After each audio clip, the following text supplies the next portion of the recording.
Welcome to the Regular Joe's podcast. I'm Dave Pisani. I'm Barry Kay. And I'm Todd Pleasant. Sorry we missed you last week, everybody. I think Barry mentioned we had technical difficulty. I was without power for 5 days, and Barry's without power for like 2 days, I think, right? Yeah, a little over a full day, but yeah, two days. It was interesting I weather lost we internet had here. for roughly 12 hours. It was Oof, that was probably the worst of our tragedies. for me. Yeah. I mean, that's pretty well, that's bad. true for Todd. That's pretty. Yeah. You know, that's like air. Yeah. Yeah, so sorry about that. So I didn't get my power back. We usually record on Tuesdays. We lost it Tuesday. I didn't get it back till Saturday. So, but here we are now, and that was like the storm. At least here it was maybe 4 hours worth of a storm, but it totally took out like my whole town in terms of power. It was crazy. And trees, and it was crazy. Yeah, and it seemed like, you know, everybody down south was preparing for this big storm, and then they got nothing, and then we got, you know, nobody here was really prepared, and it just took out so much up here. So yeah, definitely. So if you're ever trapped in a situation like that, though, definitely reach out to Dave, because in our pre-show discussion, we just heard all the ways that he managed to cleverly charge things, and I learned a lot. It was good. So he managed to keep a lot running. I'm impressed. Dave is the guy you want to be trapped in a desert island with, if only because he always has 2 flashlights on him. Oh, yeah. Well, it's funny because one of the ways I charge stuff is I have a Jeep Cherokee, and it has, in the back seat, it has a normal 3-prong outlet. And, you know, that way you could charge all kinds of stuff, your laptops and stuff. I was at my neighbor's house, and they're like, I'm on 2%, and my wife's laptop, I'm like, you have a Jeep. Can I show you something in the back seat? Flip down this thing. It totally didn't know that existed. But thank you, Jeep, because that was super helpful. Not that I don't have many backups. Anyway, we'll get into a bunch of stuff today, and we'll talk some things. I won't preview them at this moment in time, but it'll be fine. Let's go some random. Todd, what do you got? Okay. If you were holding out hope that you were going to join 250,000 of your closest friends soon for the New York City Comic-Con, it ain't happening, people. Shock. Big shock. Yeah. So they have officially pulled the plug, or I guess maybe plugged in the Ethernet cable, because it's going online. Because I guess... Well, when San Diego canceled, I don't know why it took New York so long to follow suit. It's, you know, it was inevitable. Kind of like Thanos. Yeah. It was inevitable. Yeah. And even later cons, not that Rhode Island is anything big, but they canceled a while ago. Yes. And they're later than than New York. But I will tell you, I feel bad for these people. If they thought they could pull this off, I couldn't talk myself into walking in there to save my life at this point. Oh no, there's no way. I am, you know, I'm in a lot more rural area than you guys are. I am exposed to a lot fewer people, and I'm a little uncomfortable there under normal circumstances. I can't imagine being there, you know, even within a year of what's going on. So I say it every year. I've been looking for a reason to stop going to New York Comic Con. So maybe this is my exit strategy anyway. But we go every year, and I love seeing you guys, and we do have a good time. But I don't enjoy that con that much. Time. It's not the greatest time ever. I went to see. I stopped to see Troy at Fanboy last week, and we hung out for a while. It was awesome. But one of the things we talked about is, you know, I said I have been where I could see his booth, and it took me 20 minutes to get to it. You know, where there was just that many. You know, you're just in this sea of people, and it's just like this slow crawl, and that's just taken on a whole other dimension now. So yeah. There's I'd be hard pressed to figure how that will come back until this whole thing is like completely solved. So yeah. I mean, Dave, I don't know what you're hearing, but I mean, we were told this week that we won't be going back to our offices until at least sometime next year. We are not either. We heard that a week or two ago. Yep. They said, you know, it was a little vague, but it's like, you know, until through the end of the year. So I canceled my train tickets through the end of the year, and yeah, ours is a little vague too, and I think it has to be because they just don't know yet.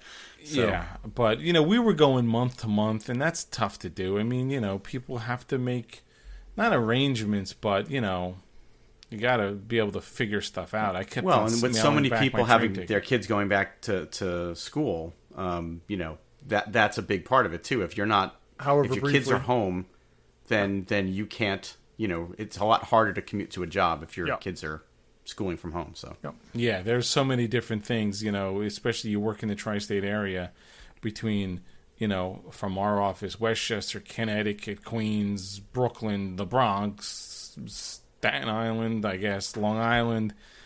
All those school systems are going to have all kinds of different things. In New Jersey, did I forget New Jersey? Connecticut. They're like, there's no way we want to put people to have another thing to worry about. And we are working completely fine from home. Everything is smooth as it can be. So yeah, they actually, I know we went on to dwell on this. They actually told us that they're going to arrange times for all of us to go into the offices if we want to, just to whatever we might have left there back in March to go get our personal stuff out. I wish we would do that. I have a bunch of bananas. And I think that I had bought some shrimp that I was going to bring home that night and cook. Well, I would like to get some of the things that I don't have a ton of personal stuff in my office, but I do have like my animation cells hanging on the walls and some artwork and pictures of my kids. That you're bringing home? Who knows if we're ever going back there? I'd rather have it here. It's funny. I do have 5 boxes of Girl Scout cookies that I think we had just gotten that day. Those are definitely there. I will tell you, every piece of food left behind in the building that I've been the sole occupant of largely since March, I've eaten. So I cleaned out our bookstore. I went through the vending machines. So. Well, I'm hoping the poor New York City rats who don't have enough food or have found their way to my drawer and have eaten my cookies. I'm happy to have them because they're basically don't have enough food. So support the rats, people. Yep. All right, Barry, what do you got? So before in the pre-show, we were talking about Agents of S.H.I.E.L.D. ending, but they announced since between our last podcast and now that they're going to have an auction in November for Agents of S.H.I.E.L.D.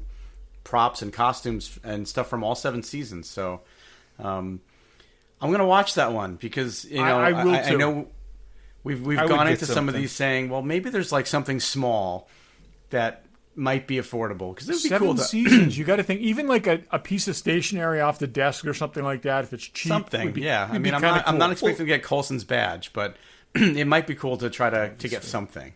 Yeah. The thing is, we missed out on Agent Carter's auction, and stuff went for reasonable prices. It did. And you could have had like stuff from her desk or someone's desk for not a lot of money. Yeah. So, and there's been enough sets from that in 7 years that I got to think, it'll be a lot of clothes. I mean, just think about. And how I'm much... not interested in a costume, but it would be cool to get something. You don't want an Agent May leather jacket? No, but like a Hydra pin could be really cool or something like that. I don't know. We'll have to see what these things go for, but I'm excited for that because we've talked about it on previous shows. This show is ending on a high note, and so it's kind of got me excited about it again. So, and I think we're going to talk about that next week.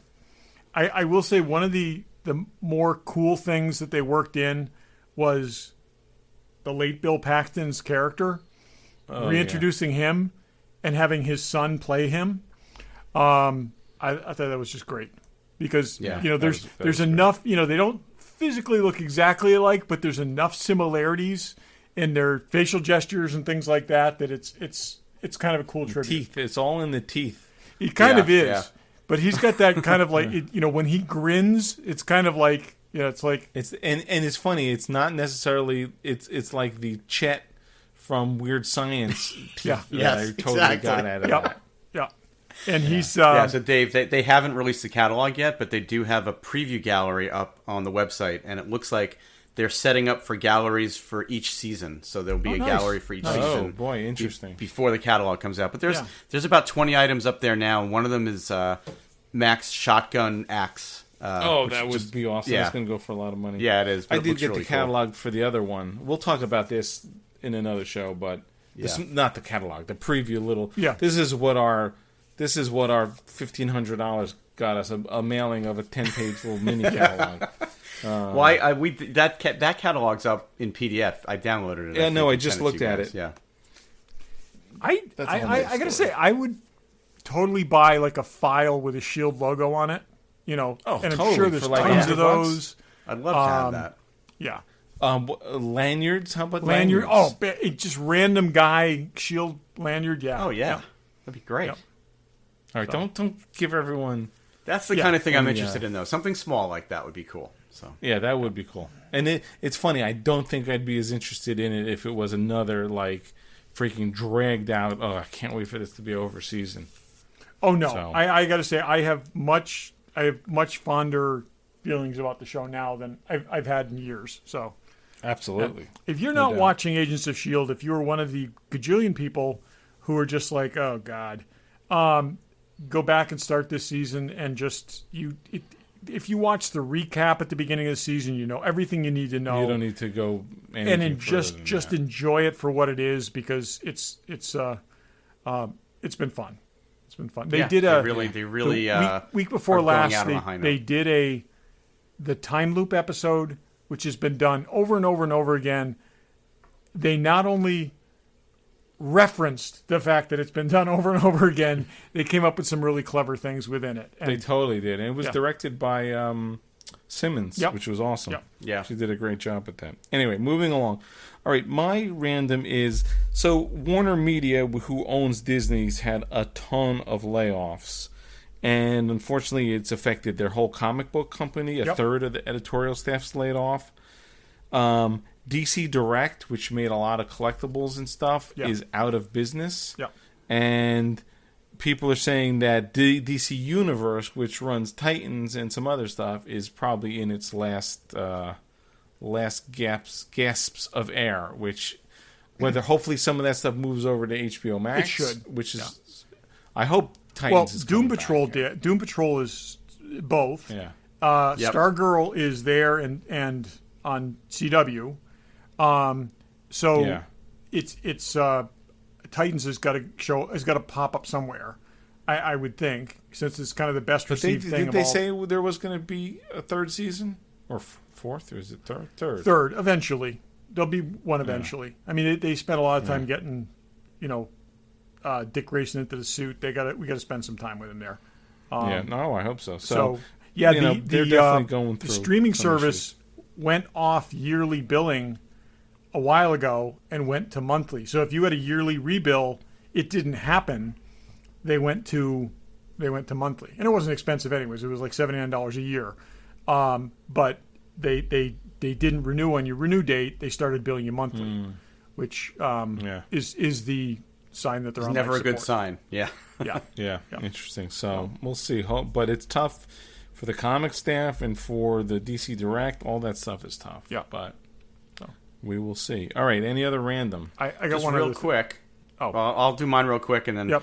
So we didn't get a chance to talk about Emmy nominations, and not that I usually care, but The Mandalorian got what they're claiming is 15 nominations. I counted 13. I don't know how they got 15, but they're reporting 15, so we'll just go with that number. Maybe the technical ones that are on a different list. Maybe that might be it, but I mean, including outstanding drama series, which is just mind-boggling. It's not just all technical stuff. So good for them. And Watchmen got 26. Watchmen, unbelievable. I mean, Watchmen captured lightning in a bottle. I mean, the timing of that show. They knew they were coming up with the 100th anniversary of the events that were at the background of that, but for it to have tied into everything else that's happened culturally was brilliant. I mean, here's a show that this is a superhero show that they were using excerpts from on mainline news programs as a dramatization of historical fact. Okay, I mean, it's just incredible. The Black Wall Street massacre, and which, like I said, no one's ever bothered to make a film about. the only reenaction of the actual... Most people didn't even know it happened. That's what I'm saying, but the only actual reenaction of that was recreated in Watchmen, and they were actually using that, like I said, on in news programs to illustrate that.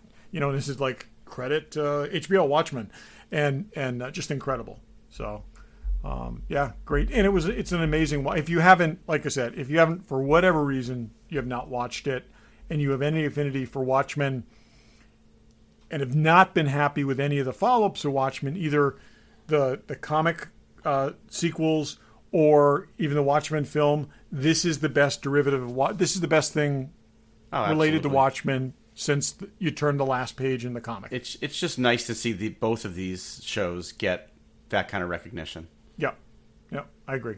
So cool. Todd, you had something else? Yeah, Disney is going ahead with another Tron movie, which struck me as very interesting. Jared Leto is going to be in it, and they haven't got a title yet. Apparently, that is odd. Possibly Tron Ares. But so I'm thinking about this, and I did like Tron Legacy, but I'm thinking, in this era, wouldn't a Tron movie be like the easiest possible thing to make? Because you wouldn't even have to have your actors anywhere near each other, because it's mostly reconstructed in post anyways. So maybe that's why they're doing it. Do enough young moviegoers even know what Tron is? Like, remake it, reboot it, but to make another movie in the franchise, this is a sequel reboot. I think it's in line, but it's a starting point, and I think it has to be, because I like Legacy too, but it partly failed because nobody even remembers the original movie it was a sequel to. Right. And going back to the original was painful. Yes, brutally painful. But like I said, I think there was potential to Legacy, and I think there's things they could do with this. So we'll see. Yeah, I agree, but I think they need to use it as an opportunity to relaunch the franchise, and you don't need to know anything from the first two movies, otherwise it's going to fail. I've seen them both, and I still don't know anything from these two movies. Guys stuck in a video game. Is there anything else to it? Flynn's Arcade. That's all you need to know. Flynn's Arcade, yeah. Exactly. Yep. Olivia Wilde in tight latex. Yes, I remember Olivia Wilde. That's the only thing I really remember. Yep. So. Anyway. You know who's not of questionable value is Fanboy Collectibles, because they're awesome. And Troy looks great in a skin tight suit too, right? Probably. If you're in need for a 30-inch Aragon statue, it's one's up for pre-order. Check it out. They have it on their Instagram too, I believe. But hot toys, Kotobukiyas, and sideshows, and statues, and pops, everything you need. Todd, anything you saw when you were there in person? I took home everything I saw. So I made 3 trips to the car, and it was, yeah. I will say, if you don't see it, ask him for it. I asked him, I said, if you ever run across this, and I mentioned a fairly obscure statue from the year 2000, he said, I got one of those. Because Troy also buys collections, and yes, if you're in there, just tell him what you're looking for, and he may be able to hook you up. Because, like I said, you went to pick stuff up. Oh yeah, and then I bought a lot of other stuff too. No, that's what I'm saying. How many other things did you wind up buying more than you were there to pick up? Oh, far more. I brought home 4 hot toys. I went to pick up 2. Oof. And there you go, people. Yeah, and also, hang on a second, I'll show you here. That's like the best commercial you could possibly do for these guys. See, he's not only a customer. They're not just a sponsor; they're also customers. Yeah, so check them out. Certainly in person, Newtown, Connecticut. They're open, I think, Monday through Friday. There's Black Widow statue. Yep, but you can't have this one. I got it. So, anyways. Yeah. And go fanboycollectibles.com. Check them out. They will send you stuff. All manner of good stuff. They're shipping out orders.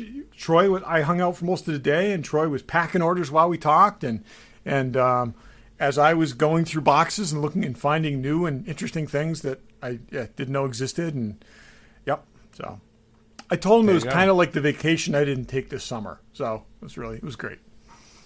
So you went to Mecca. Yeah, exactly. Tell him the regular Joe sent you. It's a pilgrimage. Okay. We're going to do a couple of segments and then some other stuff. So let's go what's on my workbench.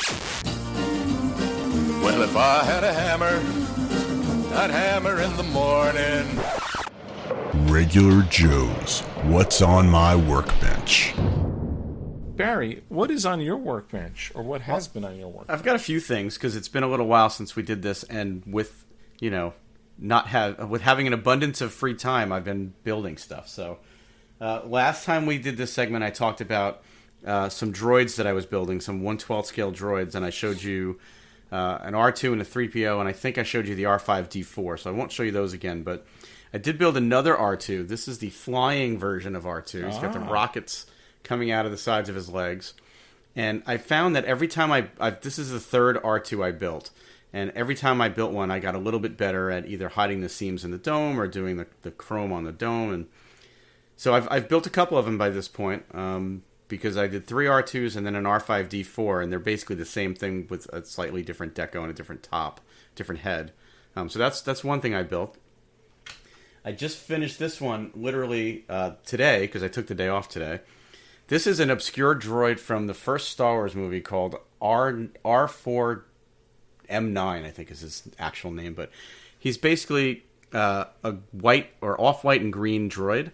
And he shows up for half a second of screen time in the original Star Wars as after the Empire raids the blockade runner and they've got all of the rebel troopers walking down the hallway. This droid is in front of them. That's basically where you see him. And it's interesting because the instructions that come with him show a very specific paint the striping pattern, and they give you stickers. Most of the other droids I've built come with decals. I didn't want to use stickers because I didn't think that they were going to look very good. So I painstakingly masked off and hand striped all of that. Wow. And the head has a very unique pattern. Then when I looked at the movie, I saw some stuff that wasn't even in the instructions, like on the side of his head here, that silver panel. Those weren't in the instructions, so I made some changes to the instructions that they give you on how to deco him and made it a little bit more screen accurate. And when I did look at the movie, I found certain things that I would have done differently, like this front stripe should be centered in a certain area where it's not in the instructions. I followed the instructions, and I probably should have gone to the movie first. But so for those of you who can't see what Barry's holding up right now, picture an R2 unit with a lampshade on its head instead of a dome. And that's pretty much. Now I'm just starting to get the feel here that astromech droids were like the equivalent of like American cars in the 70s, where every year they pretty much produce the same car, but they very subtly change the grille. And this just looks like, okay, let's change the dome. Let's now make it this. Oh, we're going to smooth it. Well, and Bandai is able to crank these out because they've got the R2 body and the legs are the same on all these. But it's a little disappointing change whatever's that they on top and release it as next year's model. I was just disappointed that they didn't go the extra mile and do the actual decals because the stickers just wouldn't have looked right. So all that green comes as stickers. You still would have painted it, Barry. You're that guy now. Yeah, they give you a sticker sheet that had all the green stripes to do all the striping all around the head, all around the body. But like it was one sticker to do around the top here, and then if you see the top of his head, it was another sticker to do this little ridge. It just never would have come together. No, it wouldn't look good. Cool. So that was that, and then one other. I don't know if I showed you guys this via text, but this is Poe Dameron's X-wing from The Rise of Skywalker. The reason I like this one is it's got a really unique paint scheme where that is cool. It's got like an angled orange paint scheme that actually follows all the way through in that angle all the way through to the front. So there's a lot of like different segments that had to be like painted orange, and then the rest of it's kind of a off-white. A lot of detail on this one. He's got R2-D2 in the back, and just the decals that go into making R2 look like R2 around the dome and around the chest and all that. There's just a lot of micro detail work there. So very happy with the way this one came out too. I'll send you guys pictures of all these, and that's a Bandai also. Yeah, these are all Bandai. They make great Star Wars models. I mean, I would love to get an X-wing fighter maybe a little bit bigger. These are like 1/72nd scale, I think. I'd like to get something that's maybe like 1/48 scale, something that's a little bit beefier. It just occurred to me that the turbines split with those wings. Are there fins within those turbines? If you look in the front of those? There are. Yeah, they're recessed pretty far back in, but there are. They look like they split. They're actually separate, but... No, he's saying that if they're they can't be a turbine. They've got. That's what I'm saying. They can't be. I just always thought of them as being a turbine. Well, yeah, you're right. It's not a turbine, but there are fins in there of some sort. But it's probably more of an intake, like a jet intake, than turbines. Yeah. So those are the most recent models I've built. Cool. Todd, what about you? Okay. Your Workbench. I showed you this before. This took me a long time to do, probably way too long to do. But this is a rope ladder that I made for Moon Knight action figures. One of the things in Moon Knight comics, he's almost always, in the early days, he's almost always got a rope ladder dangling from the moon copter. And in a lot of really dramatic scenes where he's like pulling, like being pulled off buildings that are about to explode or things like this. So I said, I need to make a rope ladder that I can display figures on. This isn't the actual figure I made it for. The figure I made it for is a little more fragile than this, so I wouldn't dangle it. But he's just a tad bigger. So I went through, as you guys know, a whole lot of different methods in trying to make this. I thought about drilling sticks. I ended up 3D printing the little ladder tines, and then taking an old cord from a set of blinds, bleaching it to get it to be the same white, to get it to be clean, the same white, then threading it through and gluing each little one on the end in place, and it came out pretty good. It's a tad big for him because, like I said, the figure that I use him with is maybe an inch taller. I went for the width of his shoulders, which I had gone online and read a rope ladder ideally wants to be the width of the shoulders, and but it worked out. It came out pretty well. And it took a really ridiculously long time, and but it looks cool with the figures. And like I said, I'm actually really surprised that no one's made a Moon Knight figure with a rope ladder accessory before, because it just seems a logical thing. Like I said, it's just something that, So, anyways, and so that's great. I'll post pictures of that, and people can see it. And cool. That's neat. Yeah, and that was good because I just dropped the figure, and I'm glad I didn't put the more fragile figure on it. So. There you go. So, Dave, what do you got? I gotta roll back here. I have completed. Wait, you can't hear me. I have completed the display for our Star Trek uniform. Nice. Oh, that's sweet. Awesome. There it is. I'm giving them the full view, and I'm far away from the mic. That looks cool. So I looked on the jersey display. I think we talked about this on the show. This is the Prop Store auction that we bought. All got the operations shirt, and they were all way too big. And I looked at all kinds of. I'm like, let me just build my own. So I basically built a frame. This is out of poplar, and I have an inset here for the glass, and then there's the back was cut out, and then so I put in an acid-free foam core thing, and then everything is. These are held down. The sleeves are you can't see. Sleeves are held down by these big magnets that we talked about, and then the whole thing is held to the back with big magnets. I think it came out pretty good. It looks great. Looks great. And I put I made the little sign. Yep. I can make you guys a sign if you want. Oh yeah, that looks good. Plaque. And you know what, Dave? The way you've got that framed up and displayed, it's hard. You wouldn't know that it was a smaller shirt. Yeah, true. But it fits. I mean, this is literally the length of the shirt. Because it's sleeve. Yeah, no, that's actually really good to have done it that way. Yeah, it looks good. Yeah, this is 21 by about 26 is the size. And I had bought those a framing point shooter, sure. These little things. That's kind of key to this, but I have no idea where I'm putting it though. That's part of the problem. I think that's got to go in the bedroom. It's clothing. It needs to go in the bedroom. Yeah, good luck with that. Yeah, I keep checking, like on a weekly basis, I keep checking the mannequin that I want to get to put mine on has been out of stock. I actually reached out to the company asking if they were going to get more in stock, and they said yes. And they actually gave me a date when they thought they'd be in, but clearly they're not yet. Barry, if you could just give me a heads up as soon as that does come in stock, because I think I'm going to do the same thing. So. Yep. Yeah. I did buy those. I did buy those boots that I showed you, and they're like $30, $35 on eBay, and they came and they look pretty good. So I think that's what I'll do with those. I'll display it with those. So. Cool. So that is Workbench. Okay, we're going to go to an RJ pick. You must choose. But choose wisely. Regular Joe's picks. You have chosen wisely.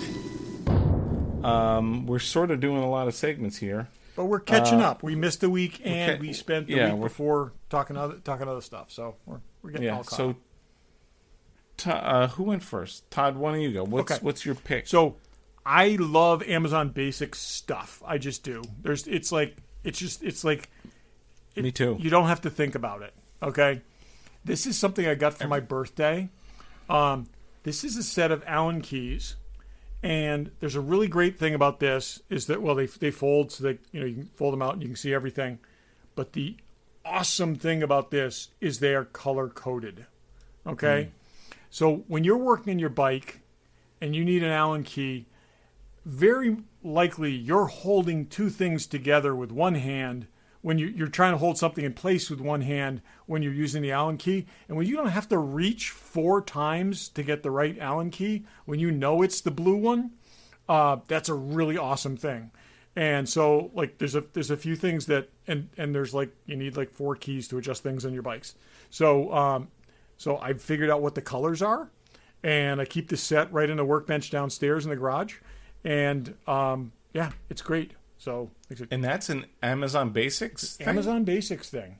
Wow. Because it looks a lot like these Wehas, those German ones. Yeah. They look exactly like that. Yep. These are probably way less expensive. Yeah. And again, like I said, I got this as a gift. They make both metric and standard, and like I said, they're great. Absolutely terrific. They're probably not the hardest thing, but they've got the ball ends, which most all of them have now, which are really good. And like I said, the color coding thing is just so cool. Like I said, I know my seat stem is the red one. I know my pedals are the blue one, and you know what to pick up and grab. So, that's my awesome. RG pick. So yeah, I do like all the Amazon Basics. We have luggage and and it's cables, it's not their own brand, but HDMI cables. I have tons and tons of the HDMI cables. So, Barry, what do you got for pick? My pick is a little different because it's more. I didn't have an object or a tool or anything like that. But so my pick is a documentary that I watched recently, and I've been on a documentary kick. So I've got a whole list of them I want to recommend to you guys, but we'll do that at a later date. But this one just came out about a week or so ago on Netflix. It's called Tread. And it's a story that happened back in 2004 about a guy in a small town in Colorado who spent a year building a giant fortified bulldozer with 30 tons of steel and concrete because he was pissed off at the local government, and then he went on a rampage, and he basically leveled the town. He went after everybody that he felt had wronged him, leveled their businesses and their houses. They could not stop him. And finally... when he was trapped, the guy inside killed himself.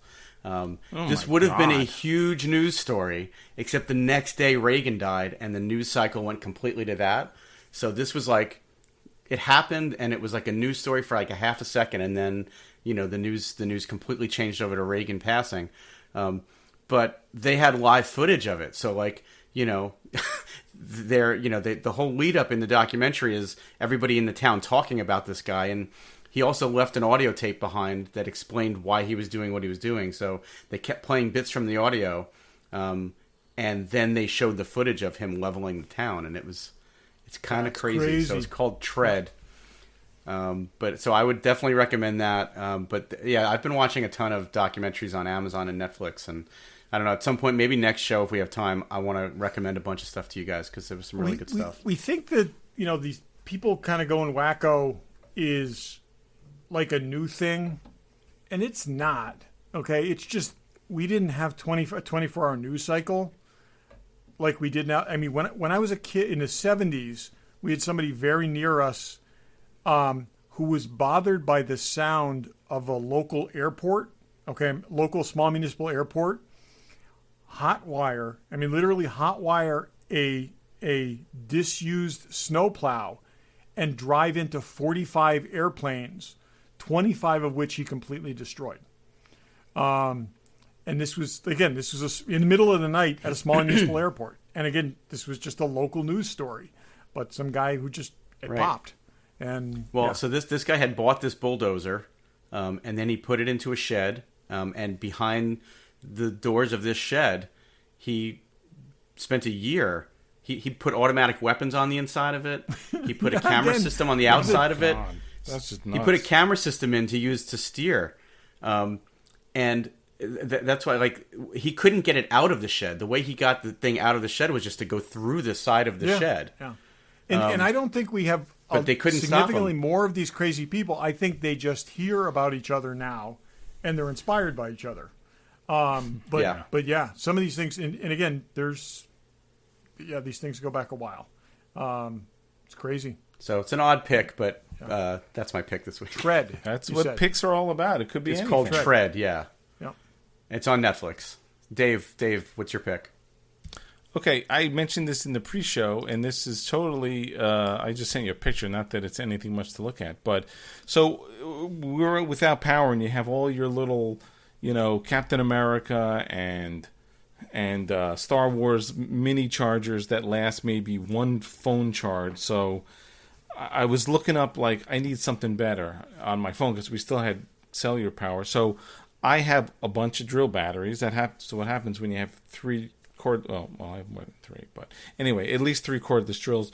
So Milwaukee, my new favorite drill or power tool company, makes a little USB charger that goes over any of their 18-volt batteries. So I went to Home Depot while the power was out. They had them in stock. It was like $19, I think. And this thing can charge phones like 3 or 4 times.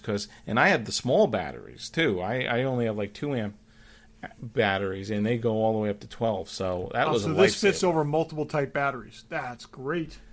It doesn't fit over multiple type batteries. Milwaukee, who was the first one to make all their tools use all the same batteries. That's what I'm standard. So it's okay. Yeah. They have 2 lines. They have their 18-volt line and their 12-volt line. And you can use this with either of those two. No, you can use them with any of the 18-volt lines. Oh. They have a different one for the 12 volts. But for the batteries, they make a 2 amp, 3 amp, 4 amp, 5 amp, 8, 9, and 12 or something. They're all bigger. So they just make different sizes. So if you're a real tradesperson and you're drilling all day or you're using a circular saw all day or whatever, you need a bigger battery. I don't need that. So other companies may have this thing as well. I didn't see it because I have a bunch of Makita batteries, but I can't say enough good things about Milwaukee and their 18 and 12 volt lines. I have both of them. They're great. But this thing totally was super, super helpful. So. I will say, having looked at power tools recently, the current trend in selling the tools without the batteries, I think is insane. I mean, well, they do that because now every tool uses the same battery. Yeah, they also do that now so they can advertise a price that's much lower. And But the other thing, if you have a cordless drill, that's the first thing you get. Normally, you get that pack. That's usually the cheapest point of entry. Yep. You get a drill and 2 batteries. Like, I got my Milwaukee drill on sale. I think it was $149 with 2 batteries and a charger. Those batteries go in everything. So you have the next thing. You say you get the reciprocating thing. Why buy the whole tool? And what I'm with saying the is, batteries? you look down the row now. A lot of things, including that drill, where you would start off, have no batteries with them, and they have deceptively low price. And then you realize, okay, you got to go to the end of the aisle and buy the charger and the batteries. And like I said, it used to be like. I'm all for that because I need to have, like, say, 6 batteries and 3 drills. I don't need to keep buying batteries with drills. I buy lots of bare tools. You have... I don't know. I don't have Milwaukee, but batteries. I just got a DeWalt drill last year, and it came with 2 batteries and a charger. So, But that's the same here with my last one. Yeah. And then I looked at other DeWalt things recently, and they didn't come with batteries, and they were not compatible with the batteries that from my 2-year-old drill. So that's the problem. That's a they problem. switched over. Yeah. They switched that over Yeah. now. But anyway, that's RJ pick. I'm going to slip one more pick in quick, just because because we're not going to do this again for like 8 weeks. So, and I'll be quick. The most recent Discovery book, okay, is called Die Standing. This is a story of Emperor Giorgio between the 2 seasons of Discovery. And I just finished it, and it's actually pretty good. And I will say, and the reason I mention this is because I have said I have no interest in a Section 31 show. I would have interest in a Section 31 show after having read this book. I was really concerned that they were going to try to, like, make her character, they're going to try to rehabilitate her character, and they did not. She remains despicable through the entire book. But one of my favorite things, and they do this is Joshua Jackson Miller wrote this. One of the things they've done in the recent series of books, particularly in Discovery books, is instead of like shoehorning in like Jim Kirk or a younger version of Leonard McCoy or something like that, they have other peripheral characters that may know them or you may have been referenced. And so the 2 supporting characters in this story were Emily Dax. Do you remember where we heard of Emily Dax, Dave? That was... Yeah, that was one of Dax's... Wasn't the original... Trials and Tribulations. She was the one that had known Leonard McCoy, who was the one that said Leonard McCoy had great hands. That's right, yes. Okay, so we got to meet Emily Dax as a character in the story. So she's a previous Dax host, and this is an era when people don't realize that trills are conjoined species. The other character, and Dave, you'll get this one, is Sean Finnegan. Oh, yeah. Okay? Yeah. Who is every bit as much a jerk as Kirk remembers him to be, but you get it more, okay? And he actually proved to be an interesting character. And so it basically spent more time in the academy than anyone else because he just didn't pass. And ultimately got kicked out of Starfleet like 3 times. But it was, like I said, it was a really interesting character. So if you're into those books, if you're into Discovery, I definitely would suggest that one. It's Die Standing. So, yeah. Cool. Okay. That's the RJ pick. We'll be back with that in 8 weeks. Before our next thing, I just would like to make a personal statement. I believe it was 89 in Manhattan. I believe it was Broadway and 12th Street in Manhattan. I went to dinner at a place called, I don't think it's there anymore, Pizza Piazza. There's a million pizza places in Manhattan, as you know. We got some pizza, and it had this very bizarre sauce with a bunch of like onions and peppers and stuff. It was just awful. It was one of the worst meals I ever had. And I do remember saying to people like, oh, the worst meal I ever had was Pizza Piazza. It was just this place. I'll never go there again. So I mentioned that because we've said there's no such thing as bad pizza, bad sex, or bad Star Trek. And now we're going to talk about Lower Decks. So, if anyone has a story about maybe hooking up with somebody and they maybe try to kill you during the middle of it, this would be the appropriate time to bring that up. I have a story when we're finished recording. Don't let me Wow. forget. Don't let me forget. But anyway. No, you can't top this. So We're going to talk about Lower Decks now. Yep. Anybody? okay. Sounds like Dave really liked it. It sounds like Dave liked it. I will say what I was hoping for was much more Archer than Rick and Morty, and it's all Rick and Morty. Yeah.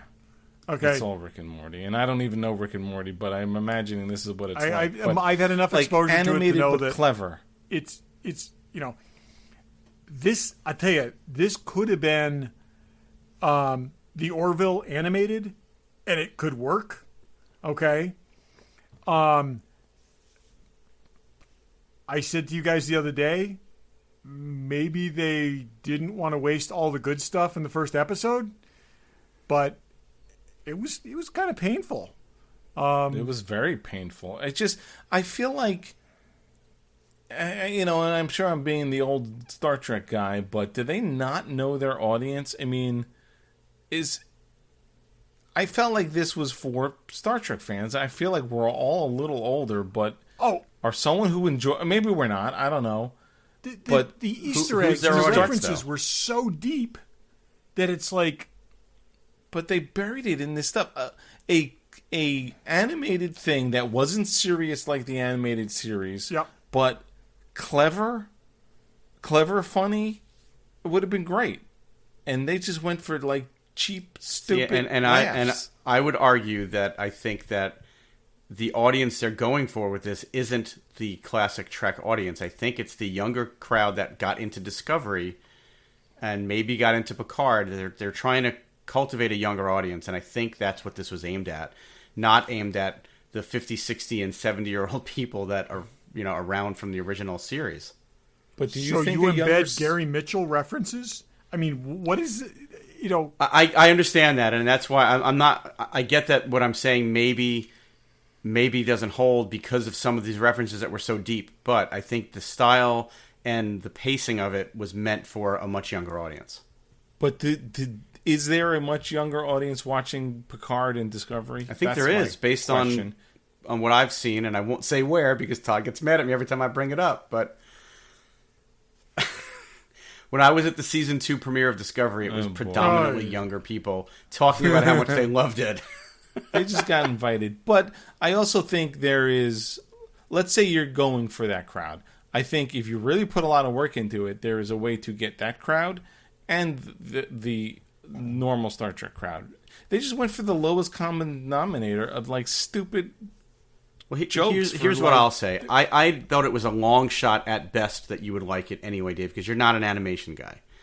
I thought that there was a better chance that Todd might like it. I'm sorry. Go grab your crystal skulls. I really liked it. I enjoyed it. Oh my God. I thought it was a lot of fun. I don't know that I can stand, 12 weeks of it, but I thought that one episode was a lot of fun. I tried. I watched tried, it twice. And you know what? I will probably watch it with hopes that it's going to improve. But I just sat there and was like, really? That's where you went? And that's where it was like... It was a little too frantic for me. I mean, and I like animation. I'm way more than you guys. Mariner girl was just so annoying. So incredibly annoying. Yeah, but I don't know. In that opening sequence when she was drunk and she cut his leg open with the bat lift, I laughed out loud. I thought there were some funny moments. Okay, that was but that was okay. But the zombie scenario, it was just so ridiculously stupid. It really sort of unwinds into that episode that it was like, I was like, is this a normal episode? Is this like, I mean, because I thought it was on the holodeck for a while. I'm like, please tell me this thing's going on.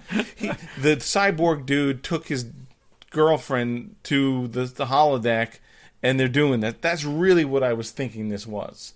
But they also you basically we've never seen Starfleet as, these jerk-offs, really. I guess other than Picard had a problem with them, but they really made them out to be buffoons. I'm surprised there was they let this happen. There was a webcomic several years ago that was set on board another Constitution-class ship, and it was humorous, but it was, and I cannot think of what it was called, but basically the captain was hugely resentful of Jim Kirk.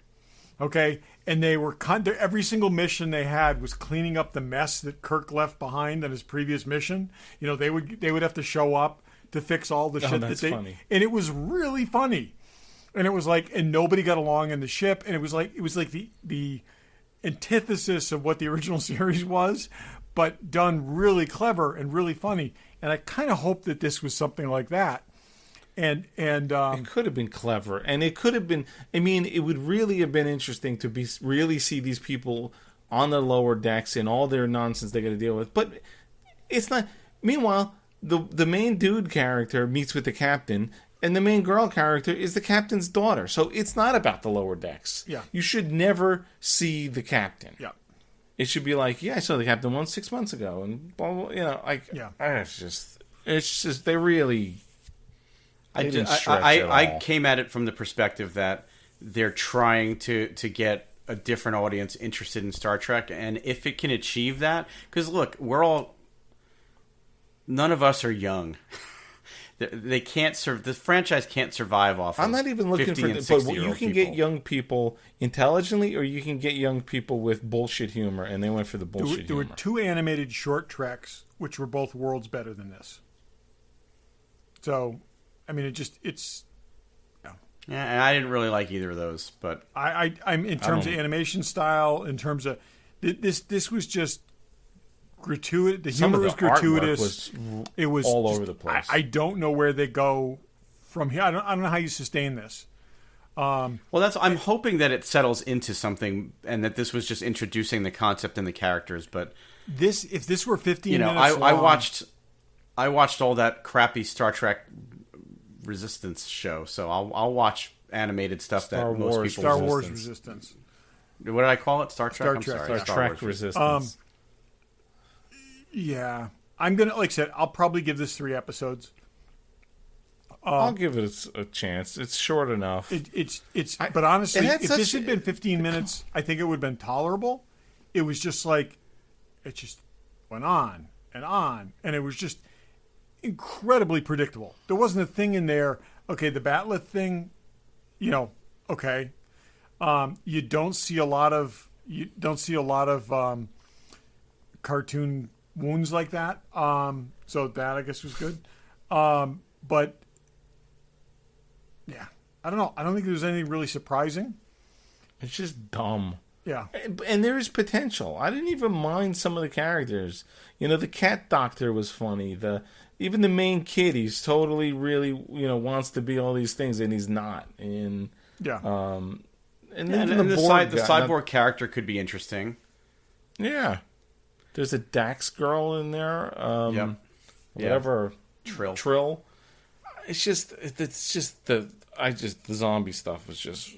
And I want to be clear. I'm not saying that I thought this was the greatest thing and that I loved it. I'm just saying I found it enjoyable. Definitely a lot more so than you guys did. But I certainly am not saying, oh my God, this is the best Star Trek I've ever seen. It's not even close. But I knew that you. I never expected you to like it, Dave. But I thought Todd might. I don't think anybody liked it except for you. Maybe I know Sean certainly didn't. I saw Sean's reaction on Facebook. And I do think the lower decks, just that concept has a lot you could do with it. I mean, I think it's interesting. A live action version of that could be really funny. That one episode in Next Gen is great. I'd love to see more of that. Yeah. What was that? The one with the Wesley and the other ones, or no? Below Decks. It was the one with there was basically 3 ensigns. It was obviously the inspiration for this. And it was. There's an episode in, I think it's in season 7. Yeah. Towards the end, where they focused the entire episode on younger. And you see the entire episode. You see all the main characters from the perspective of the people. Yeah. I'm thinking the other one. It was good. That's clever. It was good, and that's honestly what I was hoping for with Discovery when they said it was going to be the first series not centered around a captain. That it was going to be. It was out the window so quickly. That went out the window completely. But because I think it would have been really interesting to see this series from like Tilly's perspective, kind of thing, and that's kind of what this was. This is the people that Tilly would have hung out with, I guess. But except they're insane. And not so into mushrooms. So, but yeah, I wished it would have been better, but I found it funny. I don't know. I don't know that I could do. What is there? 12 episodes of this or 10 episodes of this? Hoping for 10, could be 12. Yeah, they said 23 weeks of Star Trek, so something's got to be 13 and something's got to be 10. Is Discovery 13? Yeah, maybe. It could be a long 13. Yeah, we'll see. It could be a long 23, Dave. Oh, it's going to be a long whenever. I don't know how far from now to October. I'm just saying that I hope Discovery is as solid without the Enterprise crew there. Oh, I have big fears about Discovery. Yeah. It's Todd, going where no Trek has gone before. Okay. Yes. Yeah, well, we'll see. So let us know what you think about Star Trek Lower Let us Decks. know if I'm alone and in thinking this was funny. I'm sure I'm in an island here. Riddle, our friend Riddle, Mm-hmm. Ricky, she loves Willow too. I almost sent you that, but I didn't want to give you the satisfaction of knowing someone I else just saw loves this it. yesterday. She is the Vampirella not Vampirella, the Betty Page comic that Dynamite publishes. They do a series of alternate covers, and she is on one of the alternate covers this month as Betty Page. Cool. And I saw that, yeah. Yeah, so good for her. Riddle's the real deal. She's awesome. Not like a lot of these other people. Yep. Okay, now we're going to wrap up with what's in the box. Hopefully as a palate cleanser to that travesty. I'll go first since I haven't gone. I have two quick things. I had seen these online. Have you seen these Star Wars? Theory 11 makes high-end playing cards, and they made Star Wars ones. No, I haven't Not seen only those. are they really good playing cards, but they've got a bunch of cool stuff. Like the Joker is Dio, and then all the picture cards are somebody, I guess that's Obi-Wan and Han. And those are cool. Vader and Boba Fett and just a bunch of Mon Mothra. I guess they ran out of women. That just tells you there's not a lot. You couldn't Not a lot of come women up in with Star Wars. four women in Star Wars. Lando. Anyway, they're cool. Theory. That's not my main thing. So, what's in the box? In addition to flashlights, I have many pocket knives. Here's one. What is this? This is a Kershaw, cheap one, $30 probably, not a bad knife. My go-to knife is a Microtech SOCOM, good, super high quality knife, but it's just too big sometimes, especially if you're going to work or whatever. So I've been looking for a small knife, and I've come up with this is a Benchmade mini bug out. It's small, but it's big enough to here's my hand holding it. I'll show you pictures of it. It weighs 1.5 ounces. Oh, that's cool. That's ridiculous. The Microtech that I have weighs about 5 ounces. You could wear this in a pair of shorts and not even know you have it. What does that and that run, was the Dave? kind of knife. It ain't cheap. What? It's about Benchmades are super high end. It's about $120. That's not terrible. That's a good blade. That's not bad. Yeah. But I wanted something that I could literally carry every day. Even the Microtech, which is pretty light, it's just a pain in the neck to carry every day. Yeah. So this one, it comes in orange, and it comes in, I think, white with a black blade. They're tough to find, but the Microtech mini bug out. Check it out. Not Microtech, Benchmade. But it's got a nice little action on it. So that's in the box from Amazon, of course. Cool. I have a friend, met someone they don't have Amazon Prime and they don't order stuff from Amazon. I've never heard of such a thing. Is that even a possibility in this day and age? These days? I don't know. I had that same conversation with somebody the other day because we were saying, like, well, everybody's got Amazon. So you both know the same person. No, well, yeah, but it was surprising to me that somebody was trying to defend the fact that, well, no, there's a lot of people that don't have Amazon and they don't use Amazon and they don't have Prime Video. I'm like, I don't know any of them. I've never heard of such a thing. And I'm thinking about, even in this day and age, sheep. But I just bought, like, anything I'd go to CVS. I'm never stepping foot in a CVS. Yeah, wait. There's no reason. You buy soap and whatever the hell, shaving cream and deodorant, all on Amazon. Without Amazon, how would I have gotten a new power cord for Brandon's computer in 2 days? Yep. I mean, you put in the specific make and model of the computer. We are well-trained consumers. Yes. A new iPhone was released. It's like, their prices are good, and they get you everything, and they get you there in time. Yep. Everyone needs Amazon. Yep. Anyway, Todd, what's in the box? Okay. One of the heaviest of many Hot Toys figures that I brought home last week is the Infinity War version of Thanos. He's big and purple. He's got this big-ass bladey thing. Oh, that's crazy. It's really nicely done. The helmet comes off. You can see him in all his, like, purple head glory. When you sent me the picture the other day of him standing next to Gamora, I just couldn't believe how big that figure was. He's just huge. He's really big. He's not Hulk big, but he's very similar proportions. I think he's proportioned correctly to Hulk. He comes with the usual bunch of different hands, including 2 different versions of the Infinity Gauntlet. Infinity Gauntlet. I forget how to turn it on, so I'm not going to turn it on right now. But when you put the stones in, it lights up. It's actually very, very cool looking. It's got a hidden panel to get to where you turn it on, and it takes me 5 minutes to find it. It's so well hidden you can't find it. It's that well hidden. He comes with an alternate Infinity Gauntlet hand that has movable fingers, so you can do that. You can simulate the snap, or much more interesting, you can do the middle finger. So Thanos could be giving you the middle finger. And then he comes with a second head, which is really good if you wanted to put him on the toilet. Because I guess this could be the Captain America thing, where they're both straining, but otherwise he's just like gritting his teeth and looking like he's really trying to squeeze one out. I wouldn't use that head's not as bad as the Ant-Man and the Wasp head that's it's coming not out. As bad. But seriously, doesn't? Come on. Okay. I just read, I remember when we talked about that Ant-Man figure, and you were like, wait till you see pictures in person.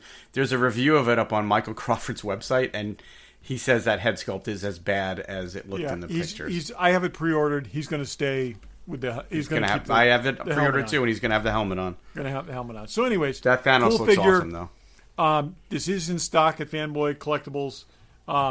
There's a hell of a lot of versions of Thanos. I think this is 3 of 4. And so I ordered the 4th one. I ordered the battle damage one. You get the 4th one coming. And then there's the kind of the casual Thanos in between, and then the Guardians Thanos before that, which was pre Josh Brolin, so he's a little more generic looking. But that's my thing. Dave, what do you got? Dave went. Dave went. Barry, what do you got? Dave, what else? Dave, what else do you got? I see an open box. Did you get, Dave? I see an open box behind you. We get that's the prop store box. Oh, okay. Well, I've got a couple things I'm going to show, but I also got a Hot Toys. I've gotten a few Hot Toys since the last time we recorded, but the one I'm going to show is a 2-pack of a Jawa and a Power Droid. So, nice. I'll show the Power Droid first, just because it's awesome for what it is. It's Power Droid. The detailing on it's great. The weathering on it's great. The legs move.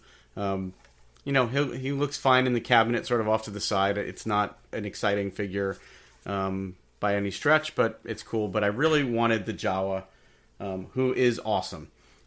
If I could have just bought him by himself, or if I could have bought a couple of these, I would have almost rathered a 2-pack of Jawas instead of the Power Droid. But they should do that. They really should. He's great. I mean, his eyes light up, but I do know where the switch is, but it's a pain in the ass to get to. You got to take the hood all the way off, so I'm not going to turn his eyes on. But he doesn't come with a ton of stuff. He's got a couple extra hands. He's got his rifle. He's got this little welding thing that I think he uses to put the restraining bolts on the droids. He's got these really nice, like, leather-style bandoliers that hang off of him.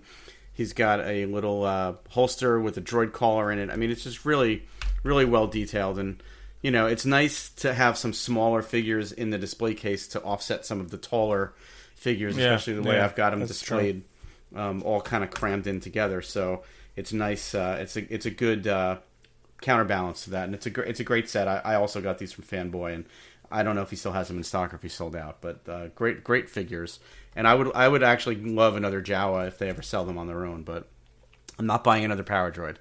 Oh, there's the Infinity Gauntlet lit up. That looks cool. Yeah, I figured as you were talking, I figured out where the hidden panel was. So nice. They're pretty bright.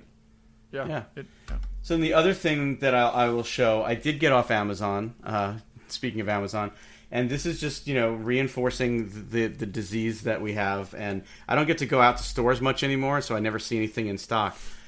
They did release some new G.I. Joe toys, and I was just curious to see what they looked like. These are like Marvel Legends style 6-inch G.I. Joe figures. So while I'm reading about online how everybody's like, going out every day looking for these things at Target and they can't find them, I looked on Amazon and they were in stock for less than what they were at Target. Of course they were. Those people need to get Amazon. Yeah, so I ordered just two of them. I had Duke and Scarlet shipped to my house. They're nice. I haven't even opened them yet. It looks like CoverGirl. No, it's a weird, slightly weird deco on her. I've never done this before, but I think I actually want to do some like painting on Duke. I think I want to repaint some of them.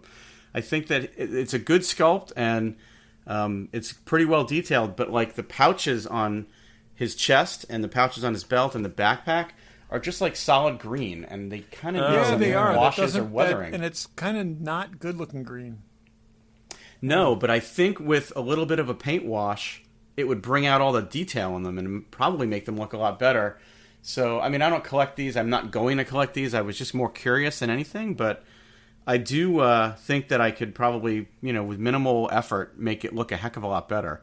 So that might be a future what's on my workbench, just to maybe make this pop a little more and give it a little bit more definition. Scarlet again. Let me see the top of the box of Scarlet. Okay, top of the box. Oh.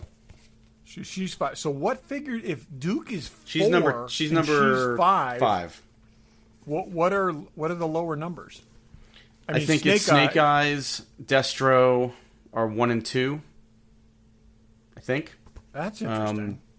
Yeah, I know that those two are out. I obviously didn't buy those. I think that there's a Cobra Commander that's out. And then there's a bunch of Target exclusives I'm reading about, people talking about trying to get a hold of. Again, I'm not. This was never an intention to collect these. I really was just more curious than anything. I thought for years they should do. We went to shows where people custom made these out of Marvel Legends figures, and I thought that was something they should have thrown at the wall to see if it flew.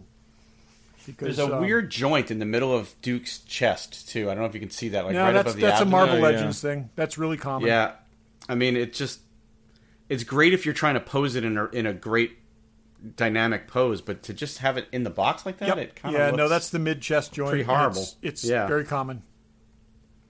So I mean, for what they are, I paid less than $20 a piece for both of them, so not bad. I mean, the Marvel Legends price is 20 or more, so yeah. I mean, I'm glad that there's something new out there for fans of this era of G.I. Joe. It's kind of never been our thing, really, but nice to see something out there because it's kind of been a dead brand for the last couple of years. So anyway, that's what I got in the box. That's what's in the box. Okay, I dread to ask any last thoughts.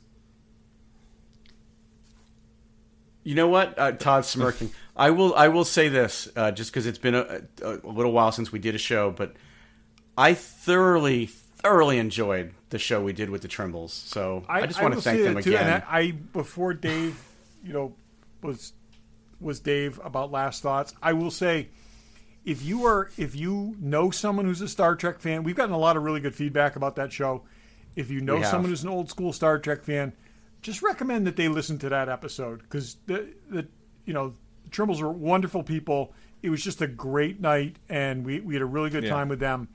And I think I've had 2 or 3 people who aren't into the stuff that we're into, but are Star Trek fans who I've had listen to the show, who really liked it, and just recommend it to some friends, because like I said, just that episode alone, because like I said, it was a good time, and yeah, super, we got some feedback on our social media. Plus, I've had some people that I'm friendly with that I know listen message me privately just to tell me how much they enjoyed it. Likewise, so. And I just wanted to reiterate that as a final thought, that they were great and really appreciated that they took the time to talk to us.